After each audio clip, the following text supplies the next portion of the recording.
Sylhet rail স্টেশনে চাপ বেড়েছে কর্মজীবী মানুষের, রয়েছে যাত্রীদের উপচে পড়া ভিড়। তবে করোনা সংক্রমণ রোধে নির্দেশিত স্বাস্থ্যবিধি মানছেন না কেউ।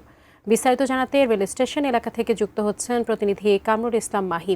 মাহি, যেহেতু আগামীকাল থেকে অফিস আদালত খুলে যাচ্ছে, যাত্রীদের চাপও কিন্তু রয়েছে, কিন্তু যাত্রীদের ভোগান্তি রয়েছে কিনা আপনি আমাদেরকে এই বিষয়টি জানাবেন।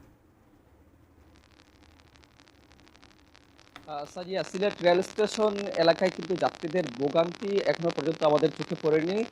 যাত্রীরা তারা কর্মস্থলে বিভিন্ন গন্তব্যে কিন্তু তারা যাচ্ছেন সকাল 6টায়, কারণ এক্সপ্রেস ঢাকার উদ্দেশ্যে ছেড়ে গেছে এবং 10টা 30-এ কিন্তু আরেকটি ট্রেন ঢাকার উদ্দেশ্যে আসলে রওনা করবে। কিন্তু এখানে সিলেট রেল স্টেশনের যে বিষয়টি লক্ষণীয়, রেল কর্তৃপক্ষের যে 18 দফা নির্দেশনা রয়েছে করোনা সংক্রমণ রোধে, এই বিষয়টি কিন্তু সিলেট রেল স্টেশন এলাকায় সেটাও কিন্তু দেখা যায়নি।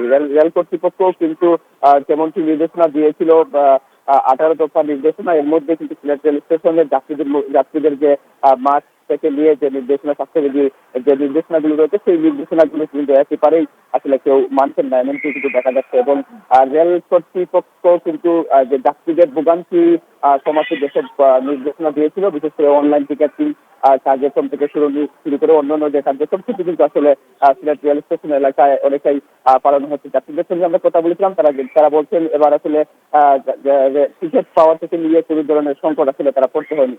বলা ছিল সিলেট রেল স্টেশন এলাকা থেকে দেশের বিভিন্ন প্রান্তে যারা যাচ্ছেন, দেশের বিভিন্ন প্রান্তে যারা কর্মজীবী মানুষজন রয়েছেন, তারা কর্মজীবনে আসলে ফিরতে যাচ্ছেন। তারা কিন্তু এখান থেকে ফিরে তাদের কর্মস্থলে তারা ফিরছেন এবং কোনো ধরনের ভোগান্তি ছাড়াই কিন্তু তারা যাচ্ছেন। কিন্তু রেল স্টেশনে অন্যান্য যে স্বাভাবিক সময়ের তুলনায় কিন্তু যাত্রীদের চাপ পড়েছে। যাত্রীদের চাপ বাড়ার কারণে কিন্তু রেল কর্তৃপক্ষ যে নির্ধারিত যে ট্রেনের শিডিউল গুলো রয়েছে, সেই শিডিউল হচ্ছে এখনো পর্যন্ত আসলে ট্রেনের শিডিউল বিপর্যয়ের ঘটনা ঘটেনি। সব মিলিয়ে বলা চলে সিলেট রেল স্টেশন এলাকাতে যাত্রীরা তাদের নিরাপদ গন্তব্য থেকে আমার কাছে চলছে।